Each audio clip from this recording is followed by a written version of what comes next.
આજના શ્રેષ્ઠીઓ પ્રવીણભાઈ, દુલાભાઈ, મોહનભાઈ, ઘેલાભાઈ, અજયભાઈ, બકુલભાઈ, આ સ્ટેજ ઉપર આપણા સમાજના સૌ આગેવાનો, આ ગામના સરપંચ ભરતભાઈ અને વિજયભાઈની આ સમૂહ લગ્ન સમિતિની ટીમ, અહીંયા પધારેલા સૌ વડીલો, બહેનો, માતાઓ, નાના નાના વિદ્યાર્થીઓ, સૌ પ્રથમ આ સમૂહ લગ્નના આયોજકોને આ સરસ મજાનું આવું આયોજન કરવા બદલ હું ખૂબ ખૂબ અભિનંદન પાઠવું છું. આ સમારંભની અંદર જે કોઈ મિત્રોએ, જે યુવાનોએ ફૂલની તો ફૂલની પાઘડી રૂપે પોતાનો શ્રમ આપ્યો છે, વ્યવસ્થામાં ઉપયોગી થયા છે, એ તમામને હું અભિનંદન આપું છું. આ સમારંભની અંદર જે કોઈ દાતા એ પોતાનું યોગદાન આપ્યું છે એમને પણ હું અભિનંદન આપું છું અને ઈશ્વરને પ્રાર્થના કરું કે તેમણે આપેલા દાનના ઈશ્વર તેમને હજારો ગણીને પરત કરે. ખૂબ સરસ મજાનું આયોજન થયું છે. આવા સમૂહ લગ્ન સમાજની અંદર ઘણી બધી જગ્યાએ આપણે થઈ રહ્યા છે. એની અંદર અત્યારે એક શિક્ષણની ભૂખ જાગેલી છે.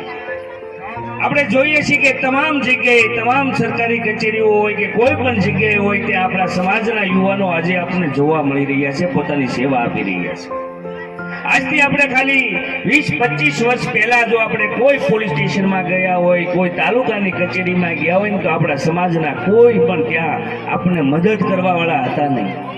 પરંતુ આ શિક્ષણે આ સમાજનો અત્યારે વિકાસ થઈ રહ્યો છે. આ સમાજનું ભવિષ્ય ખૂબ ઉજળું હું જોઈ રહ્યો છું. આજે આપણા સમાજની અંદર ખૂબ શિક્ષણ વધી રહ્યું છે.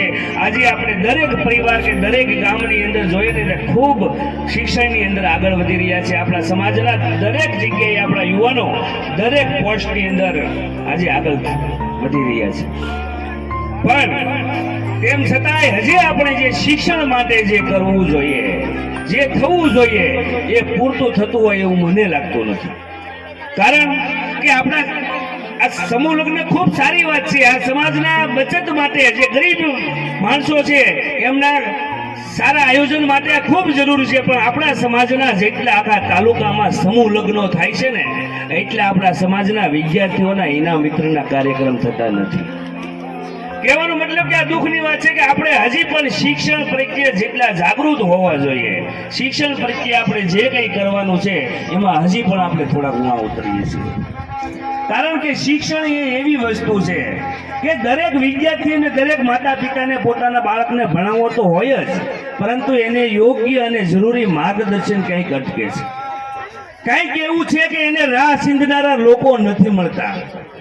કારણ કે બાળક જ્યારે નાનું હોય ને 10મા સુધી ભણતું હોય ને ત્યારે એની કારકિર્દીની વધારે પડતી ગંભીરતા નથી હોતી. એને જ્યારે જે સમયે જેને યોગ્ય માર્ગદર્શન, એની યોગ્ય દિશા દેખાડવાની જરૂર હોય છે ને, ત્યારે એના મિત્રો સાથે જ્યારે અવળી લાઈને ચડતા હોય ને ત્યારે એને વાળવાની જરૂર છે. ત્યારે એ આપણે ભૂલી જઈએ છીએ.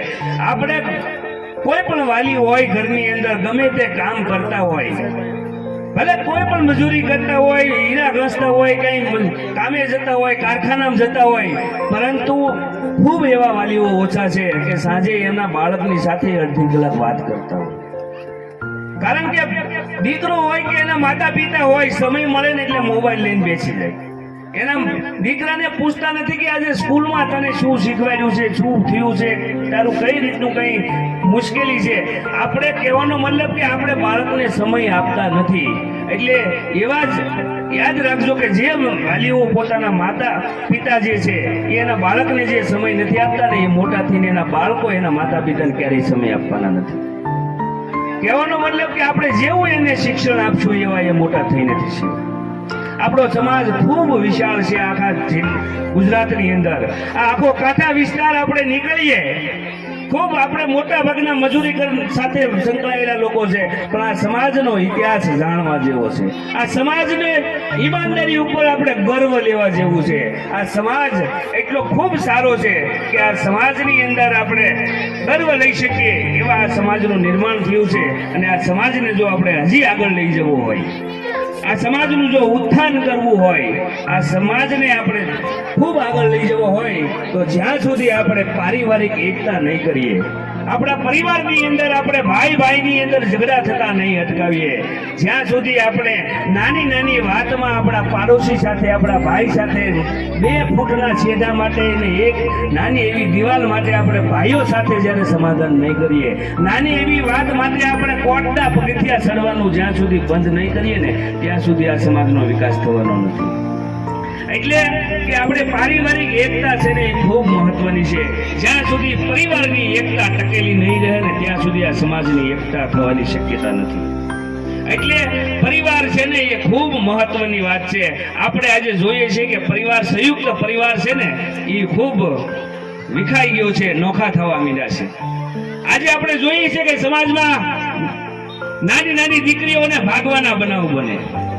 મિત્રો, આનું કારણ છે સંયુક્ત પરિવાર નથી. આજથી વર્ષો પહેલા આવા બનાવ નતા બનતા. એનું કારણ છે કે એ સંયુક્ત પરિવારમાં વસવાટ કરતા હતા. ત્યાં એને દાદા દાદી આપી હોય ત્યારે બધા મળ્યા હોય, પણ કંઈક ને કંઈક સમાજને એક કરવા માટે કંઈક ને કંઈક કોકનો ભોગ રહ્યો છે.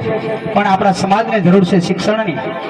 એટલે સૌ આપણે પેલો ગર્વ તો એવો જોઈએ કે મારો કોળી સમાજમાં મારો જન્મ થયો, એ પેલા ગર્વ રહેવો છે. જોકે સનાતન ધર્મ અત્યારે જાગી ચૂક્યો છે, કઈ કહેવાની જરૂર નથી. પણ આ ઘડીક સાંભળવું હોય ને તોય તકલીફ પડે, ઘડીક બેસવું હોય તોય તકલીફ પડે. તો પછી સમાજ માટે તો